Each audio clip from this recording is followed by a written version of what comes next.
Okay, point number 4, or rule number 4, have a system. Now this can be sometimes overemphasized by private investors in that they're always looking for what is the secret way of picking stocks. In actual fact, there's numerous systems. I'll show you one in a second. I'll also show you a brief outline of the one I use for my own trading. But as I say, there's numerous systems. Before I go into all of that, why do we want systems? Well, first of all, the certainty it provides, and this is often underestimated by private investors. A system gives us clarity of when to enter and when to exit. Very often, many investors, private investors, and what differentiates them from professional investors is they'll invest on a whim. They'll read something in a newspaper, they'll read a magazine, they'll see a share tip, they'll overhear something in a pub, a friend will recommend something. That is no way to professionally make money. You might get lucky sometimes, you'll get unlucky at other times. That won't tell you when to get out. You might hear a tip on financial television, but that tipster's not going to be around to tell you when to get the heck out of there. That's why it's better to learn how to do it yourself and have your own systems. But not only that, having a system and your own system fits your personality profile. I'll give you an example. I'm too impatient to trade purely long term. I need to be in and out of the markets, maybe holding things for a week to 2 to 3 weeks. So that suits my time frame. If I'm given somebody's system which is going to make me hold things for, say, a year, the problem with that is I'm going to be too impatient, I'll get out too soon, and it just won't work for me. The next thing a system gives you is confidence. If you know where you stand at any one moment, you can sleep like a baby at night, you can not worry about the state of the markets. If somebody comes in and says, oh, have you seen the FTSE's dropped 100 points? Fine, you know what your system will tell you to do, whether you should exit, and so forth. You'll have placed orders maybe automatically with the broker, or you'll have somebody monitoring the market to place those orders for you. But it gives you that added degree of confidence. Wouldn't you love to have the confidence to be sitting in a room, maybe listening to a lecture on investing, whether the market's falling or rising, you know at all times where you stand. You might go home, you might look at your portfolio and you say, well, I know what I'm supposed to do and not do. There isn't that indecision.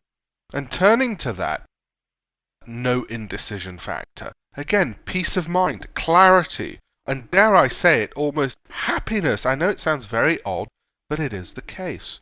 Okay, 4, still going forward on this, an example of a particular system. Now, this one may seem a little bit complicated, but actually the reason why I've put it in is because we've got limited time. So I want to show you a simple one. My own trading system takes a lot longer to explain, but is better if not equally good, and that I show in the full set of CD-ROMs. But for now I thought, limited period of time, which one can I show you out of the arsenal of systems out there? And this one is actually quite popular, the Turtle system, very popular in the US and with trend followers, those who are basically looking for trends in stocks, as opposed to other types of traders who might be looking for different types of ways of entering and exiting. And these are the basic rules. The market must make a new 20-day low. Let's call that point L2, and I'll show you a chart in a second which marks all of this. The prior 20-day low, L1, must have been made at least 3 trading sessions earlier. So 3 trading sessions earlier or further. The close of the new low, L2, we'll call day 1, must be at or below the previous 20-day low. Yep. Number 2, an entry buy stop, that's the point at which you will enter and buy into the market, is placed the next day, call it day 2, at the level L1, at the low point. If you're not filled on day 2, the trade is cancelled. Easy enough. If the trade is triggered, you place a protective stop, 1 tick, under the lower of either day 1 or day 2. Again, as I said, I'll show you this in a picture. Reversals are short-lived, so you take your profits relatively. Let's not worry about the exits for the second, for the moment, but we will get to those in a second. Okay, so let's look at what we mean by this. You can see here, this point here is a 20-day low. The previous 20-day low is at least 3 trading sessions or 4 trading sessions. There can be variations on this earlier, so all of that's fine. that low, L2, marks our entry point. So we want to enter the next day at or higher than this point here. Yep. And you can see here on this day's bar chart, which I've drawn there, that in actual fact the market doesn't even touch that. It just opens around this point here, and so you would have automatically have entered the market on this day, or this day here, day 2.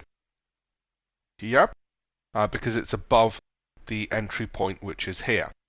And the stop, this is the point where you know you're wrong, is over here. Okay, you might say, well, wait a minute, these just look like random rules. Why on earth would that, as a method, seem to work?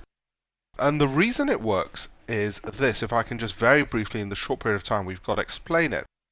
In this kind of trade, what you're looking for is when a market has fallen, how do I know that a small rise up here will lead to further gains and a trend upwards, as opposed to, say, a small rise and then a fall backwards? Now, remember what we said in an earlier rule. We don't want to enter at this point here while it's still falling. Well, that's why we have the rule that the previous 20-day low must be 4 days higher. We don't want to enter at this point here.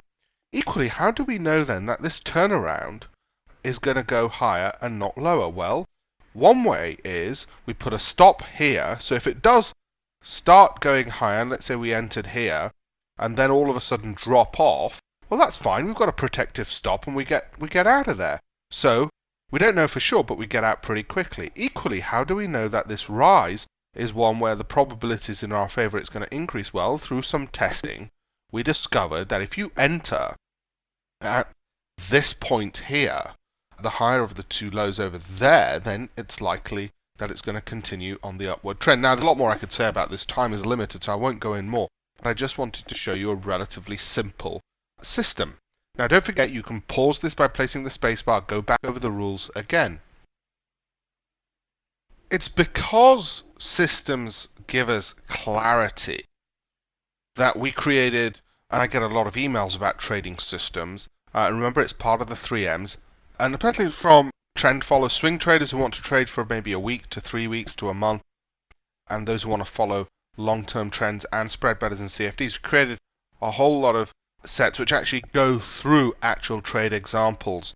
And you can see the things over here in commodities as well. Commodities sometimes form the best trends available out there. And also we go through systems which show you that even if you're only right 50% of the time, how you can still end up being profitable overall. Again, in that whole series, some of the various skills we need.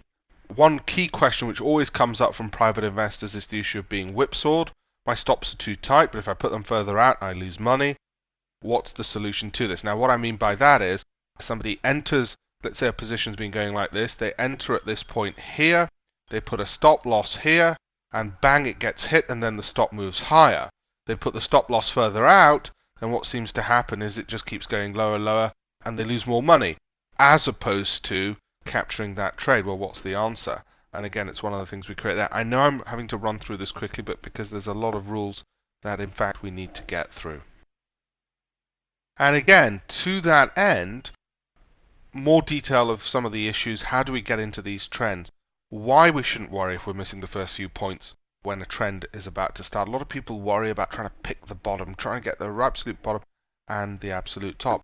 The other issue which comes out of it is, can we make a living out of it? How much money do we need to do this kind of thing professionally and full time? And that's a very important one which we answer in all of these things over here. So, time to move to the next rule.